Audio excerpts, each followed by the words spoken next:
Nada começa com o homem, tudo começa com a ideia. E nesse mundo, pensar é um crime. A história não tem um herói, não tem um salvador, não tem um rosto. O verdadeiro protagonista é o tempo e a humanidade arrastando sua própria cruz de ignorância. Bom, sobre os movimentos da Terra não é apenas um anime, é um epitáfio. Um testemunho daquilo que o homem perdeu quando trocou a dúvida pela fé, o pensamento pela obediência. Um lembrete de que até mesmo o silêncio pode ser revolucionário quando o mundo te proíbe de falar. Nesse universo, pensar demais é pecado.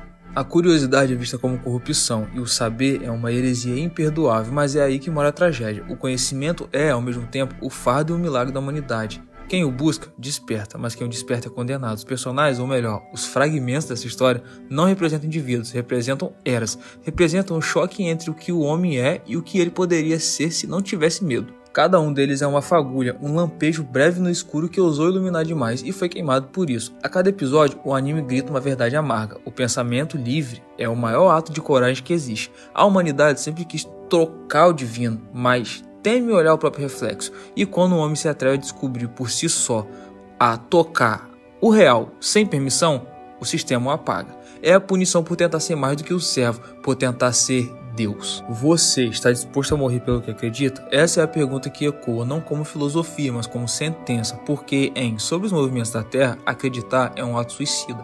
A crença, na verdade, aqui é a chama que consome o portador, e o anime mostra isso sem piedade, a cada olhar, a cada lágrima, a cada execução pública, que o espectador é forçado a assistir em silêncio. Os inquisidores, os dogmas, o medo coletivo, tudo isso não passa de uma engrenagem antiga, feita para esmagar a individualidade. Mas o que é mais cruel é o que é e como ela funciona. Funciona porque o medo é mais eficiente do que a violência. Funciona porque o homem prefere o conforto da mentira à dor da revelação. Funciona porque o fogo da razão é pequeno diante do oceano da fé cega. E é aqui que o anime deixa de ser só uma narrativa histórica. Ele se torna uma autópsia da mente humana. Mostra o cadáver da curiosidade, o sangue da verdade escorrendo pelas mãos de quem ousou dizer: a Terra se move. Mas a Terra se move mesmo que o mundo negue, mesmo que os corpos caiam, mesmo que o tempo se repita. A Terra se move e com ela a história também. E é isso que torna esse anime um manifesto disfarçado de tragédia, porque não é uma luta entre ciência e religião, é uma luta entre o medo e o pensamento, entre o que te manda acreditar e o que você sente ser real. A cada morte, a história se curva, mas a verdade continua de pé. Ela nunca morre, porque a verdade não precisa ser aceita para existir, ela apenas é. Ela não precisa de permissão, nem de fé, nem de profeta que a anuncie. Ela existe, silenciosa e imortal, esperando o momento em que alguém ousará pronunciá-la de novo. O anime deixa isso claro. Não devemos construir a verdade, devemos descobri-la, e isso dói. Descobrir a verdade é destruir o próprio mundo, é encarar o abismo e perceber que ele te observa de volta e que nada, absolutamente nada, é como disseram, mas esse é o preço de ver, o preço de saber, é o mesmo preço desde o início dos tempos, a vida.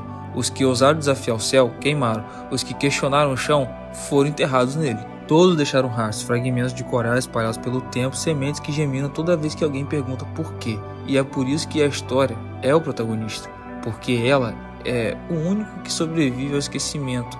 Ela é o eco dos que morreram acreditando que a verdade vale mais que o próprio corpo. Há uma poesia amarga nisso, porque pensar é bonito, até ser proibido, e quando é proibido, pensar se torna divino. O homem, então, descobre o que é ser Deus, não no poder, mas no peso, no fato de carregar uma verdade sozinho, mesmo que ninguém mais acredite, mesmo que o mundo inteiro te odeie por isso. E o mais irônico é que o Deus desse mundo, essa entidade abstrata onipresente, esse símbolo que dita as regras da equivalência moral, parece se divertir com o desespero humano. É como se o próprio universo fosse uma máquina indiferente assistindo a queda dos curiosos com um sorriso invisível. Talvez uma imparcialidade hipócrita que castiga o homem por buscar aquilo que o próprio universo escondeu, mas talvez seja isso que ela queira. Talvez a verdade exista para testar quem é digno de sangrar por ela. E nesse sentido, cada personagem desse anime é um mártir não pela fé, mas pela lucidez, pela coragem de dizer o que todos sabiam, mas ninguém ousava repetir.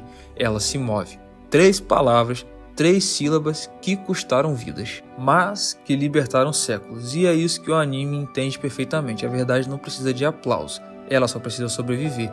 Sobre os movimentos da Terra, não é sobre fé, nem sobre ciência. É sobre o preço de ser humano, sobre como o conhecimento sempre cobra mais do que podemos pagar. E ainda assim, continuamos testando, continuamos desafiando, continuamos perguntando. E é nesse ciclo entre fogo e o esquecimento que o homem se torna eterno.